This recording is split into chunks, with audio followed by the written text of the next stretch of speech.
speaking of teams that were frustrated with a loss, Clemson Tigers, team that had grand aspirations last year, and we went into Death Valley and left them frustrated with a loss for the first time ever.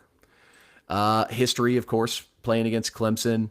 We're 1-8 against the Tigers all time, including 0-4 at home. But we're 1 out of our last 1. Whenever you mention the 0-4 at home, I just think about how I was there for at least 2 of those. It would be nice to get off the slide at home as well against these guys. It's been officially deemed a blackout game now. I think we all kind of assumed that was going to be the case. And then when they didn't officially call it a blackout, when we wore the black jerseys against Boston College, then it's like, oh, See, I wish we would have saved them. Why? We would have saved them. If you have a good uniform set, wear them as off. Like, I assume that set is going to be our default night uniform for the next decade. I guess I just wish that those shoulder stripe, because I love the look of that uniform so much. The helmet stripe matches, the shoulder stripe, the pant stripe, all that stuff looks very clean. The Louisville going across the chest looks very clean. Like, why can't that version just be a red and a white version of that uniform? And then you can mix and match the combos, and it looks a little bit better than, I don't think you could do a red top with the black pants and a black helmet. Not with that stuff. Stripe way. Exactly, not with that stripe. All our uniforms look the same. I mean, look at Florida's, and Florida has some of the cleanest uniforms out there. Like, all their stripes match. They can do whatever combination they want to because their stripes match. I mean, Florida also put out one of the most unholy abominations of uniform history, if we're going to do that. The Gator. The Gator green. All right. People aren't here for fashion show. People are here to talk Clemson. So we got an injury report right before the show. And at first, thought there was going to be real big news because of a notable omission from the injury report. Friend of the program, Matt McGavick, did a little bit of digging, reached out. Isaac Brown is out for the game. His omission from the injury report was an error. I don't know by who, but I'm going to choose to blame Rocco just because it's fun to blame Rocco. No, I'm not going to blame Rocco because I want future guests on this show. So, Rocco, it's not your fault. So, unfortunate, because I think all of Louisville Twitter saw that and was like, oh, shit, we're going to have all our running backs healthy for the first time since EKU. Yeah, you're having Isaac Brown, who clearly our offense is just electrifying with him in it. You see that, you get a little excited. So leave it to Matt to break your heart, though. You know what? He brings us the truth. So I appreciate him for that. I'm shooting the messenger. Other notable items from the injury report, A.J. Green and Tayon Holloway both marked as questionable. Holloway missing the end of the Cal game with an injury, so we will see if they're able to gut it out and play. Stanquan Clark has been promoted to probable, so I believe he was listed as questionable last week. We does this stat still stand of us not having? I mean, if you've been listed as probable this year, you have played in a game. Yeah, if you are a regular lineup player and you were listed as probable, you've played. Now, I need to go back and double check if Stanquan was probable or questionable last week. Right. Because that may have broken the trend against the Cal game. But as of right now, if he was questionable, then if you're probable at this point in the week, more times than not, you've been good to go. And honestly, this is a unit where if Stanquan is good to go and has complete faith in that ankle to be able to move and get around on the field, it's definitely one we could use him. So on the Clemson side, the only major injury of note that I saw, Brian Wesco, one of their star receivers, he was out last week against Florida State. He is out for this game as well. Now, they still have their number one star receiver, Antonio Williams, but Wesco was a dynamic freshman last year, and he's been very good for them when healthy this year. So that is a big injury for the Clemson offense. So we talk about the importance of having Stanquan Clark on the field. Let's go ahead and head to some scheme talk. And, you all made your voices heard, and we listened. You all love Vince's game notes segment so much that we're going to try and incorporate, not as in-depth, not as long of a segment, but we're going to try and incorporate some game tape into the preview shows as well. So we got some clips from the Clemson-Florida State game for you. What about that? Just let the clips run, Keith, and because I didn't take any specific notes on this, I just clipped a couple of their plays. I wanted people to see what they did well, what they also don't do well. Stuff right here, quick hitters, things like that are what you're going to see. Cade do well. He maneuvers around the pocket very well, throws on the runs, things like that. But that's a position that stack set right there that we used to call it dagger with set.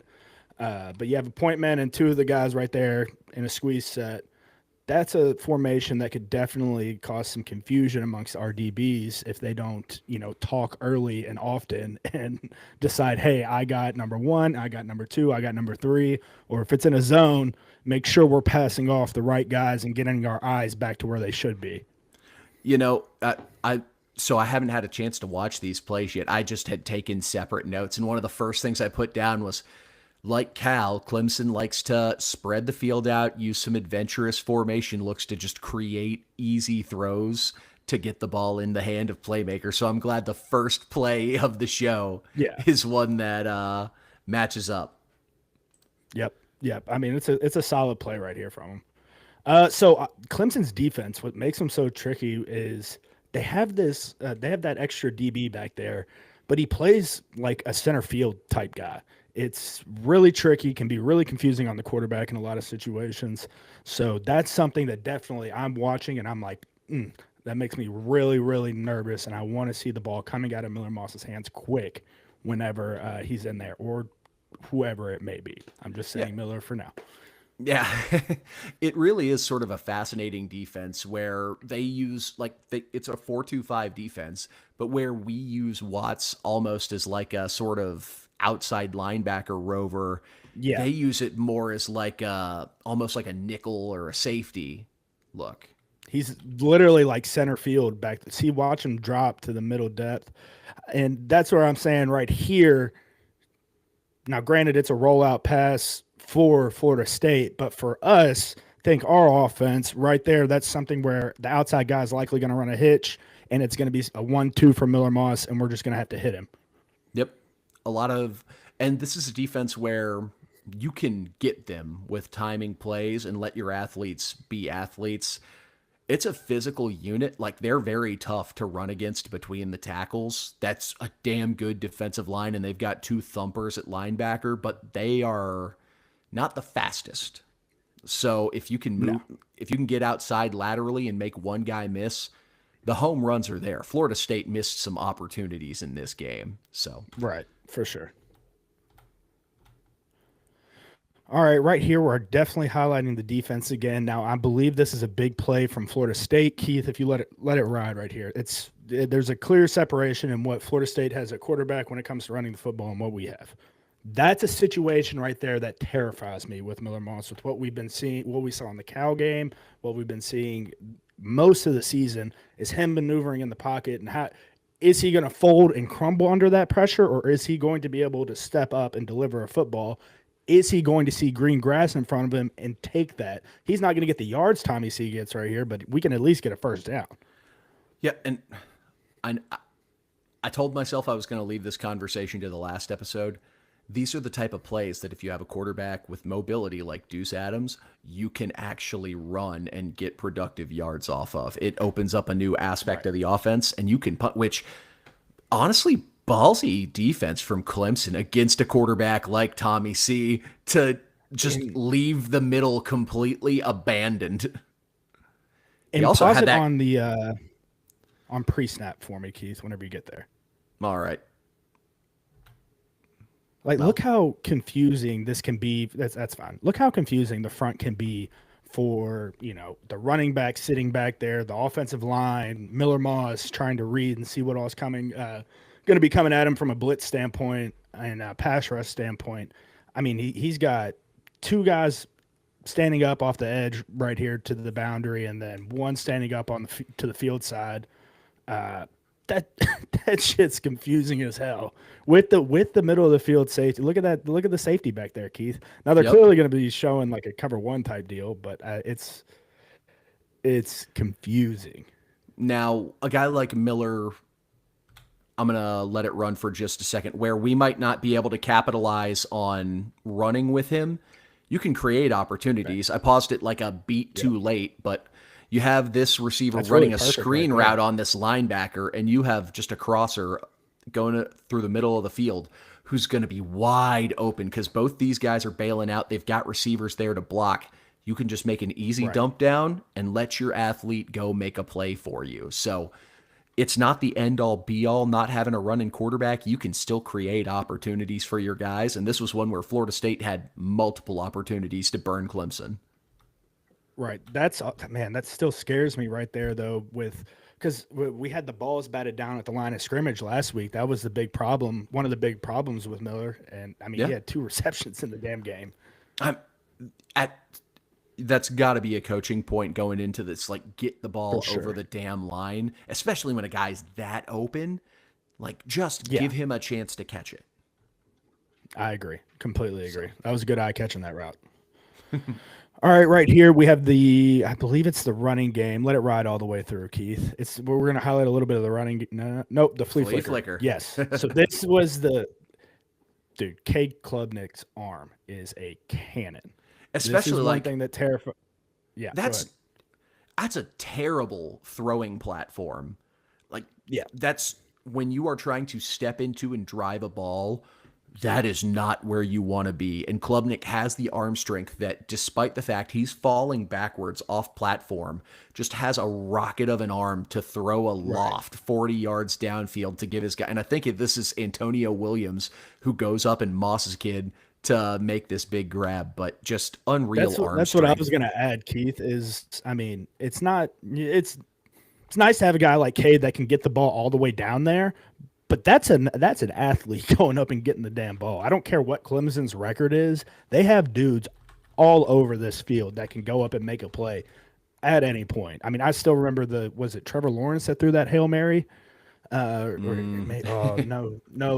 Yes. Yeah. All right, hit the next one. Yep.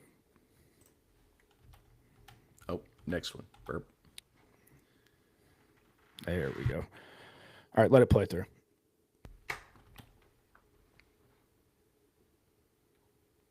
That's an area right there where we could have some success. We've struggled big time with the drop back pass, but Miller's going to have to find these gaps in the zone. I mean, they're not going to run man coverage one high the whole time with that safety. They're going to be in zone for sure a decent amount of the game as well. Usually a zone with some kind of blitz coming off of it too. So, I mean, that's another thing to be watching and going to be tricky for them to navigate. But finding these open holes is number one. And another one of the notes that I had written down was that this is a defense. They do run a lot of zone, and they leave big holes in coverage. So if you can get an athlete like Bell out, find a gap in one of these, get him the ball, let him get ahead of speed, and try to make a guy miss, you can hit home run plays against this team. They will give it up. And the reason Florida State's at 0 right now is 2 plays earlier in this game, they hit home run opportunities. Like Castellanos found the right guy, got the ball out to him, and they just dropped easy passes. Fumble in the red zone. Yep. So you can beat this defense. All right, let it play through. I honestly forgot most of these plays after I made it. So right here is definitely what I wish we had. I wish we had I wish we would see this more often from Miller. It's usually what you get from a veteran quarterback is a guy maneuvering around in the pocket, but that's another thing the defense is going to have to worry about. The secondary is going to have to cover through whatever they think is a sack because Cade Klubnik will be able to navigate the pocket. And honestly, that's one of my main points with this defense is getting after him, causing pressure, making him uncomfortable, and running around in the pocket. But he is capable of maneuvering and making plays like this where he's completely out of the pocket and just finds a guy backside. And it's going to be difficult for our D-line to get back there. This is a very, very veteran offensive line unit.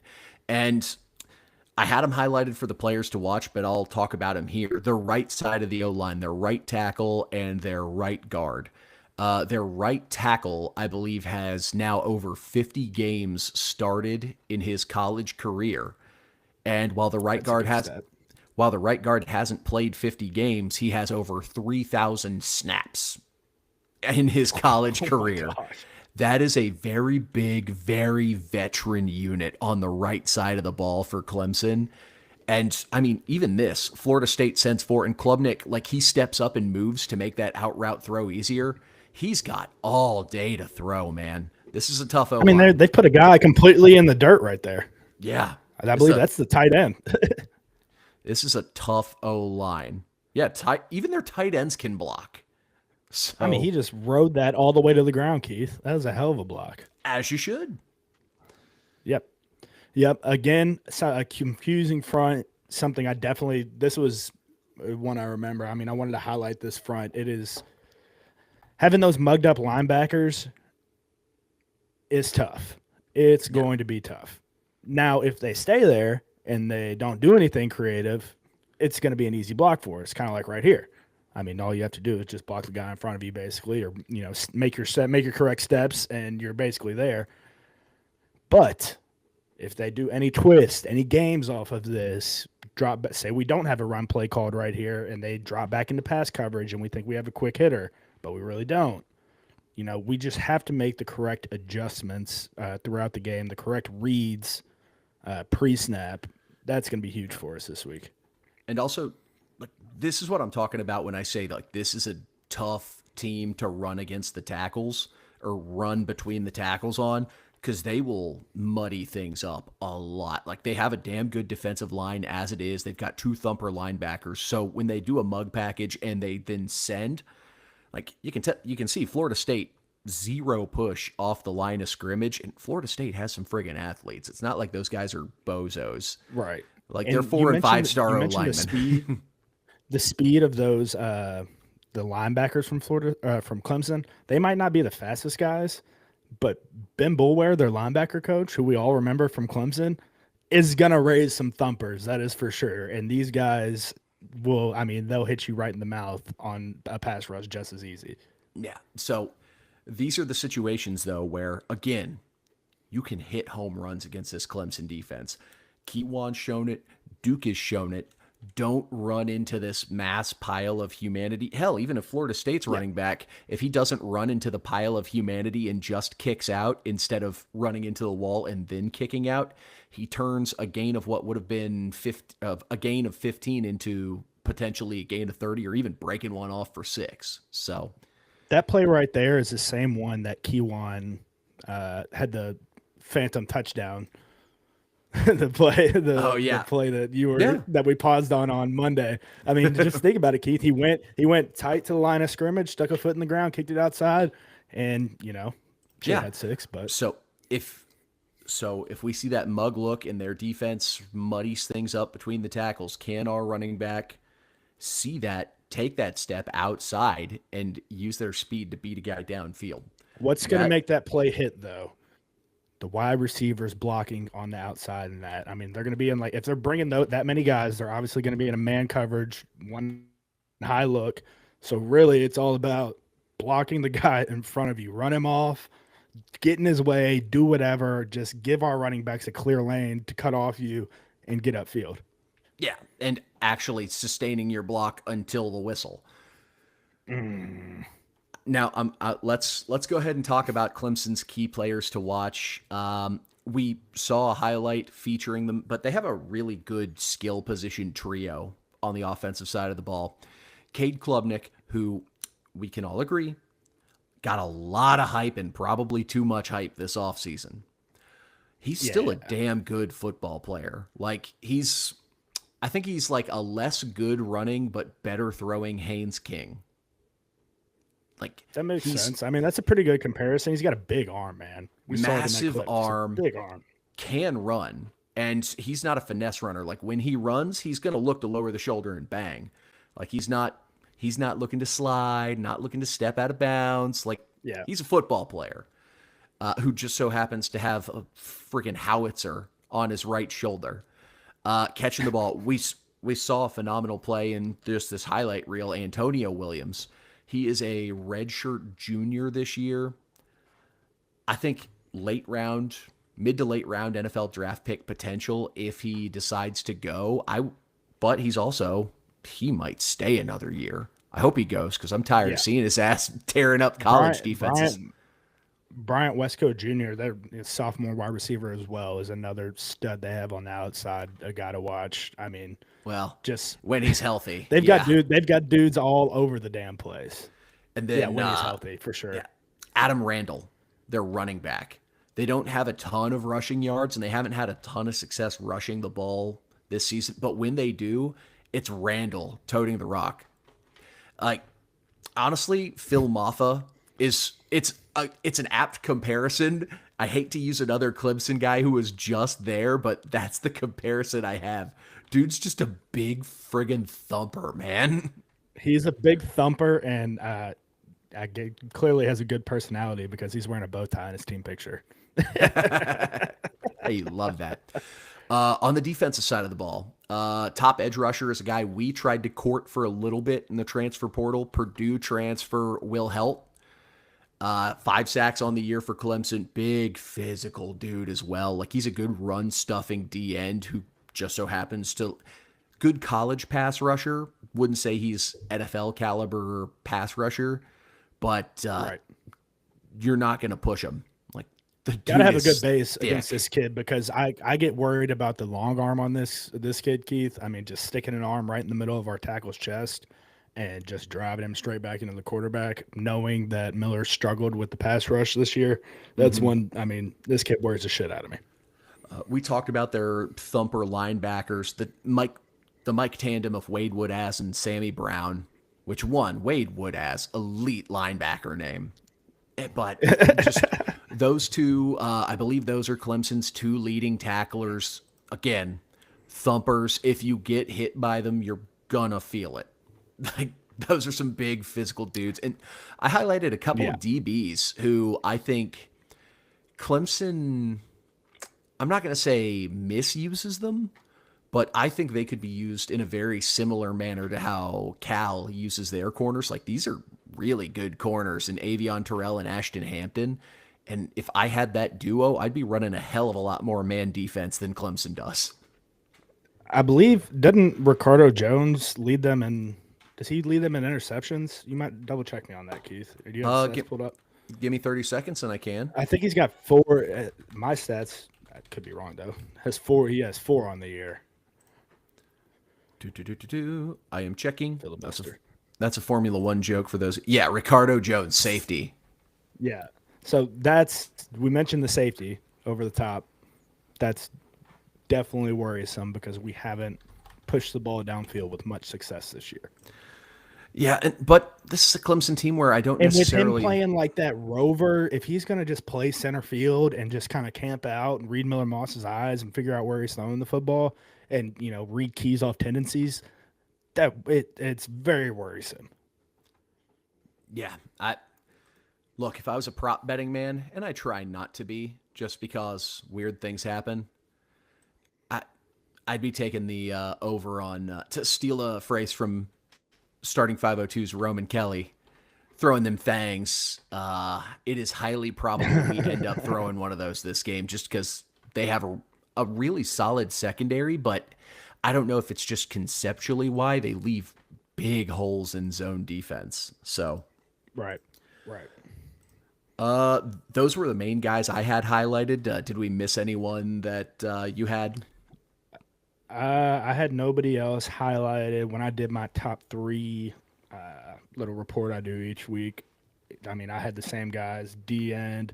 I had Ricardo Jones in there. I mean, obviously, Cade at quarterback is going to be the biggest challenge for us is getting pressure on him. How he's going to maneuver the pocket. Are we going to be able to keep contain big offensive linemen? So it's definitely going to be a day for, the D-line and the pass rushers. So... Well, that actually segues I was Go going ahead. to say you gave me a perfect segue into our key matchups for Louisville to get a win. What things do we have to do to win? And I didn't have like defensive line keep and contain as one of like my top matchups. So I'm glad that you were talking about something different, bringing Right. to the table. Mine was more general, just like trenches in general versus a very veteran offensive line and versus a very talented defensive line that Clemson has. The O line has looked significantly better for us over the last few weeks. This is outside of maybe Miami, the best defensive front they are going to face this season. Yeah, What's our as an playbook going to offensive look like? line, you had two games circled this year as like Yeah. big days where you can show out, and these were definitely two. What were you asking? So it's a partial. Can the O line get the job done? But also, is Jeff Brohm going to dive back into his bag of tricks to try and mitigate not quite as good of a pass rushing D line, but a very, very physical unit up front? So Right. I'm just curious to see what we see I there. think you hit home with what you text earlier today, Keith. Run the damn football. I mean, like, I don't see any. Yes, it's a very good D line, but at this point I'm going to trust our offensive line in the run game with how well they've done of weeks past, and I'm going to trust Keywan and Duke to make a play. And Yeah. Run Keywan stretch. Keywan is, yeah, Keywan's very good, man. He's very good, Just and run Duke's just off getting tackle. healthier. Yeah, like the off tackle running game creates some opportunities. Like I would love to see some motion into bubble screens or motion who turns into a blocker and we throw like that quick hitch hitter outside. Like you Yeah, can yeah. create easy throws to get the ball into your playmaker's hands. And that sort of segues into another matchup I highlighted. Can our home run hitters make big plays? I think Cal was the first game in quite a while where we didn't have like a 20 plus yard touchdown. Off the top of my head, I don't think we had any. I think we had a quarterback sneak and then like a Duke Watson run for touchdown, but we didn't Right. have that 40-yard Keywan Brown run. We didn't have the 70-yard Isaac Brown home run. We didn't have Chris Bell sitting in cover two and then just outrunning everyone for 60 yards. Right. So, can our home run hitters hit home runs against this defense? Because they're You going to got to have get the ball in their opportunities. hands, man. You got to get the ball in their hands. I mean, So, as a quarterback, as Jeff, the play caller, you've got to find a way to get. I mean, he's got to hear Coach Petrino in his head saying, "Feed the studs." Has to. There's no way he doesn't. so I've got one more offensive one that's kind of mean, and then I've got one defensive one that I have highlighted. Do you wanna go defense and then we jump back to the kind of mean one, or do we want to go mean and No, just just go wrap mean. up offense? Just get mean. Just get mean over with, and then we'll talk positive with defense. Miller Moss versus our crowd. Can he go out and execute early, quiet down the rumblings, keep the boo birds at bay? I This is probably going to be one of probably the most attended game of the year so far. And I don't think the fan base, like Miller Moss's approval rating is at an all-time low right now. If he goes out and duffs a throw or God forbid throws an interception on one of the first or second possession of the game, the boo birds are going to get very loud very fast. Can he go And out? Jeff's not going to pull. I don't think Jeff's going to pull him at that point. Like if it's that early in the game, I don't know if he gets pulled, and he's going to have the mental fortitude to block it out and just go out there and play the next play if that happens. Yeah, or can he go out, execute? Maybe Jeff Brom's friendly to him, gives him a couple of easy throws to make early to get into a rhythm, Has to be. get something going, stay on schedule, put a couple drives together, and sort of build back up that fan approval so we don't break down and have the crowd booing whenever he's running off the field like we did in the last game. So Yeah, that's gonna be a tough one. And look, I'm just a fear of like a third, 3 and out. Like say we score the first two possessions, and we stuffed Clemson on there too, and it's they went 3-and-out. We're up 14-0, and he's got the ball, and we go 3-and-out now. Are the Boo Birds going to be? I hope it doesn't happen like the first, like, oh, he missed a throw or anything like that. Like, I hope it's whenever. I don't hope, because like this would be bad. This is a bad situation, right? Yeah. So I don't hope this happens, but it's gonna have to be a bad interception or something for like Boo Birds. Now, call me naive. I feel like that would be a bit excessive. And I don't think our fan base is just out to get the kid. They want the kid to perform. For sure. So if he puts together a couple good drives and then has one stinker, like as long as it's not a heinously bad interception that directly results in Clemson points, I think you're at least good for a few. Now, if we have 2 good drives and then it results in like 3 or 4 consecutive 3-and-outs where bad throws are being made, then maybe, sure. Like, you know what? Nope, not going to go there. He's going to be walking on, like, it's going to be like walking on eggshells. So, right. Can you keep the crowd? And he's going to have the confidence, man. He's going to have the confidence to flush that game and go out and learn from it. Is he going to be able to do that? So we'll have to see. So, what's the next matchup, Keith? Let's get on a positive note here. Yeah, last one I had, linebackers in coverage versus Klubnik. So Klubnik, mobile guy, maneuvers the pocket well, good offensive line. He's going to be able to create, extend, make some time. He's going to be able to take off and run if you let him. Like we saw last week, we can't have plays where we're just completely abandoning the middle of the field with Perry, Capers, Quinn, Stanquan. If he's out there, you can't abandon it. Because that's what I was going to say is like Perry's going to have to have his eyes in the right spot. TJ's going to have his eyes in the right spot. Both TJs are. If Stanquan's in, if he actually ends up playing, then I mean, he's going to have to trust that ankle the first play, because the first play that you are kind of questionable about it and, are unsure, that's a play where we can definitely get beat because now you're playing 10 versus 11. Yeah, and this is a Clemson offense. You highlighted, I believe it was like a bubble screen in the slideshow. They like to use a lot of mesh. They like to always have a drag route or have a quick running back or tight end check down available for Klubnik as an easy throw. They will attack the middle of the field with short, easy throws if you will let them. This is an offense that isn't afraid to be a passing league special. Just hit the dump downs and move the ball down the field. So it's going to be one where, and I mentioned the linebackers, but you're going to have to trust your DBs to not have your linebackers just immediately bailing out in coverage. They've got to be able to stay home, stay within 5 to 7 yards of the line of scrimmage, not abandon their spot on the field, because there are so many ways Clemson can gash you if you leave that open. God forbid. I mean, if we do if we correct one thing on defense this week, please get hands on at the line of scrimmage. It would certainly be nice to just see our DBs and our linebackers rough up a receiver just once. So, those were the matchups I had. Vince, did you have any other ones you wanted to call out?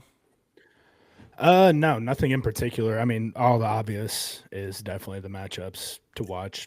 The ones whenever you think Clemson, the name brand you're going up against, they're going to have athletes all over the place. You're going to have to be on your P's and Q's.